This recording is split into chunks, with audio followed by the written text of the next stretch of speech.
আসসালামু আলাইকুম সবাইকে, ভাই ও বন্ধুরা। আশা করি সবাই ভালো আছেন। দেখুন, তীব্র গরমের পরে প্রশান্তির বৃষ্টি।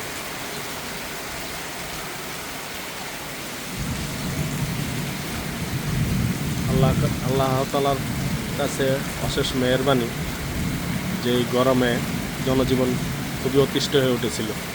সাধারণ মানুষের, খেটে খাওয়া মানুষদের খুব কষ্ট হচ্ছিল। আল্লাহ তাআলার অশেষ রহমতে প্রশান্তির বৃষ্টি। আজকে রাত্রে খেটে খাওয়া মানুষগুলো খুব আরামে ঘুমাতে পারবে। আমি এতক্ষণ ছাদে ছিলাম, ছাদের মধ্যে প্রায় 15 মিনিট বৃষ্টিতে ভিজেছি। এখন ভিজে আমাদের বারান্দায় আমি ভিডিও করছি।